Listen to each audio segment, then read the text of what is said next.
Okay, this is going to be a companion video for my advanced class covering this particular type of lid style. To demonstrate this lid, we're going to be doing a vegetable steamer. So with this type of lid, I like to throw the lid first and then throw the pot. It is easier to adjust the size of this pot than it is to adjust the gallery and lip on this lid. So typically I throw this lid first and then the pot. So let's throw the lid. Let's get our ball of clay centered quickly.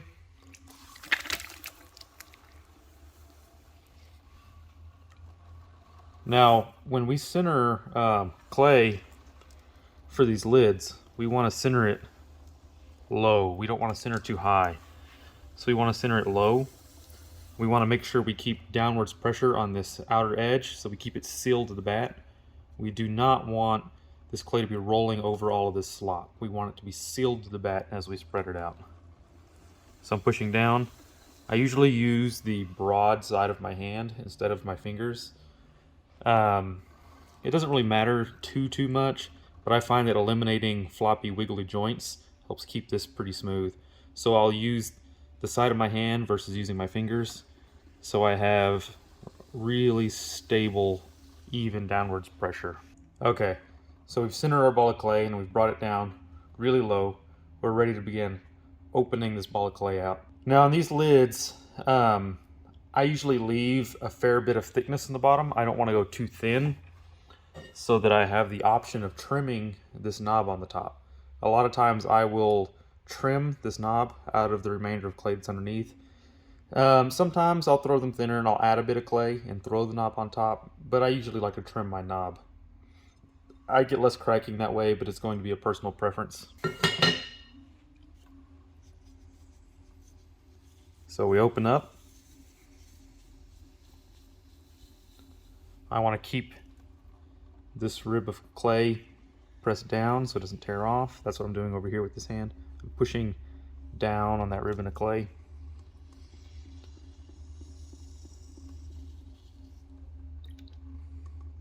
And we're going to open out wide.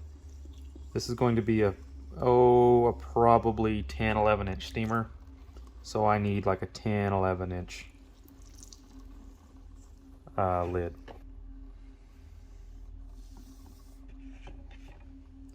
Compress, compress, compress.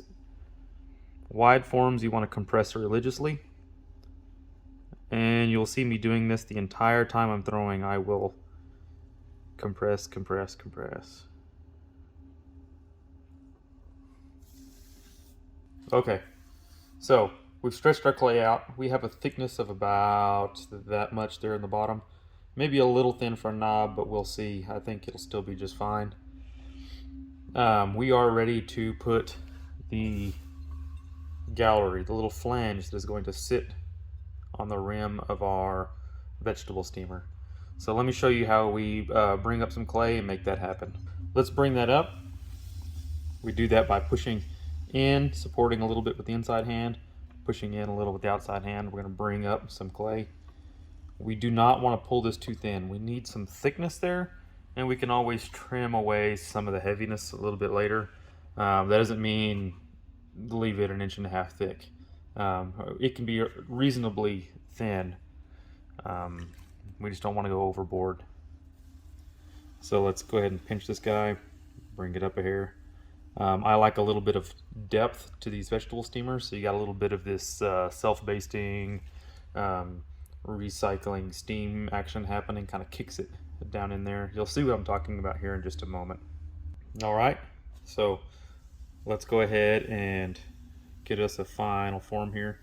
I want to bring this out just a hair so it's not such a drastic change from wall to bottom. That's just an aesthetic choice.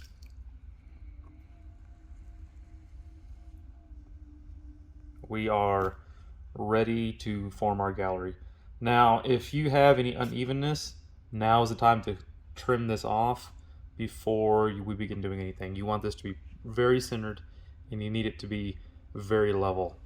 So one of the easiest ways to form this type of gallery is to take your needle tool and split. Now, whenever you do this, you want to go in the same direction that the wall is coming at you. So if the wall is coming this direction, you do not want to start cutting into this in a different direction, either too steep or too shallow. You really need to go directly down in line with the wall, and we're going to come down half an inch or so. So once we go down so far, I usually take the back of my needle tool and I will push the corner of it in here just to open this guy up a hair. And what that'll allow me to do is work this gallery with a bit of fingers. So now my fingers fit in here. I can come in and pinch this inside lip, get it good and in shape. I can go ahead and shape and take care of this outside lip, and we are in business. This will be the gallery for our lid. Okay, so this is our gallery. Now this gallery, the bottom edge of this gallery meets exactly with our rim. So to measure these, what we're going to measure is this corner here to this corner here on this other side. And what that's going to tell us is the inside dimensions of our pot. So that'll be this inside edge to this inside edge. Let's take us a measurement and make our body. So with these lid master tools, you want to use the hooked side to take a measurement. And again, we're taking our measurement down right in that corner where the sides of these flange meet, right in that corner. Now, a lot of times when I get this measurement, I will take me a piece of paper and mark both sides of this while this thing is still wet. In case something goes wrong with my lid, I can make another one because I have the wet dimensions of this lid when it was thrown. So that is a handy thing to mark down to keep track of. Label those marks on the piece of paper so you can come back if something happens to make you another lid. So let's go ahead and get this body going, and I'll show you how to form this steamer.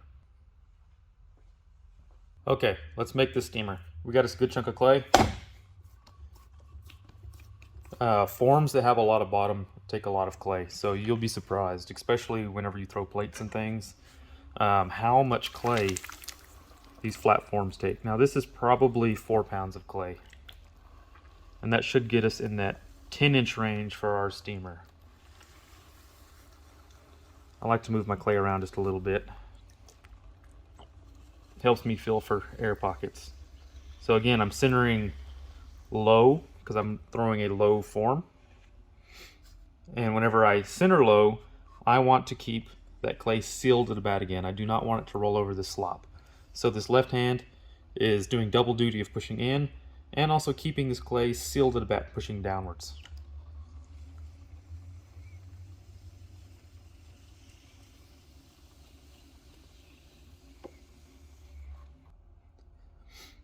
I like to take my calipers and see if I'm roughly going to be in the ballpark. That'll tell me if I started with enough clay. And it looks like we'll be just fine because we're about the width already and we haven't begun opening yet. So once we begin to open and pull this clay outwards, we'll get enough clay out here to form our walls. So we'll have plenty of clay. Okay, let's open this thing and begin to form our walls. So with the steamer, you don't need to open right in the center. You don't want to open right in the center. With a steamer, we're going to come into the inside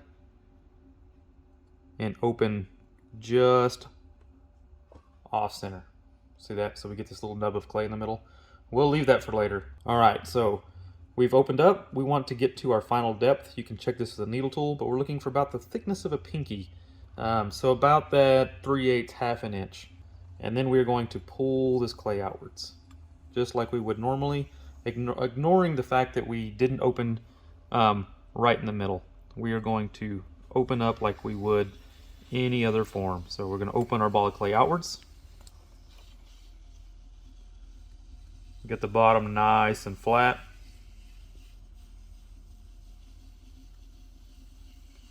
I also like to go back and forth. Again, I'm compressing. I compress religiously. There is nothing worse than getting these forms right for the first time and then having them crack in the kiln. So compress religiously. Okay, we are ready to begin pulling up our walls and making this look like something. So again, ignore this centerpiece. We will get to it later. We're going to pinch and pull up some walls. For the purposes of this class, we're just going to bring up a good amount of wall for our steamer.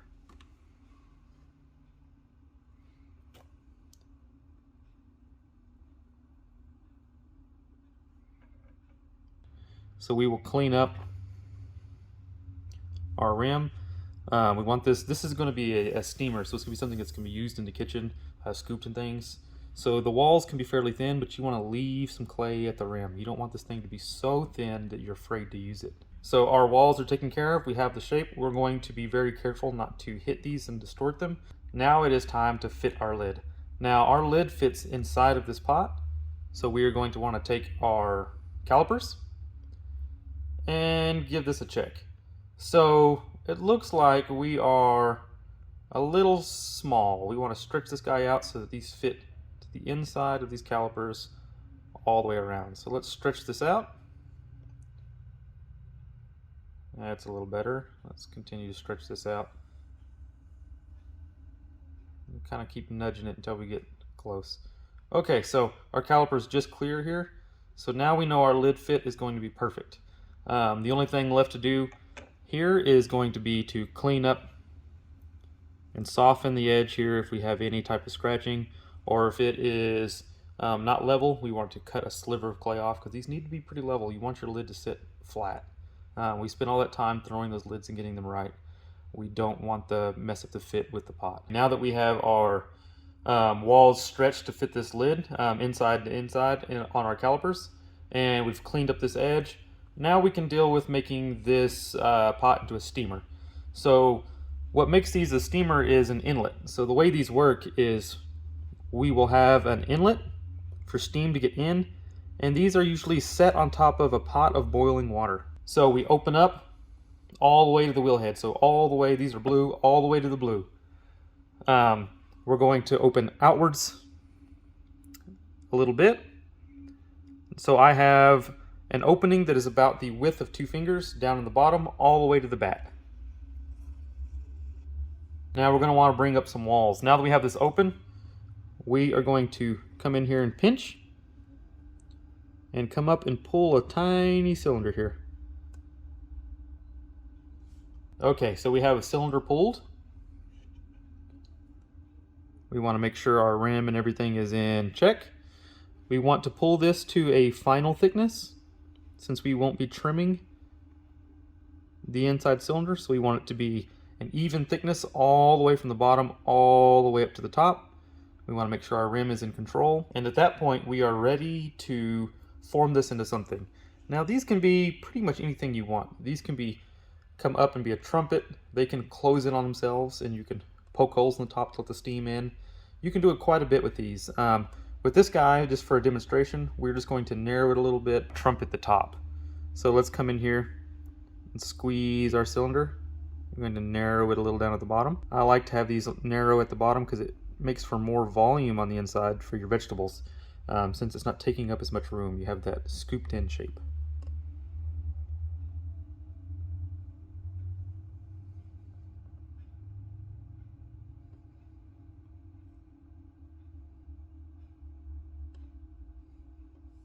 We have shaped our inlet for our steam. The last thing is to make sure everything is clean, and I come back in and I compress again.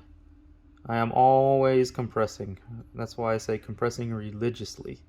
We want to make sure we don't have any unnecessary moisture in here, and we're packing this down good and strong. These types of forms tend to form a C-crack around this inlet or right around the walls.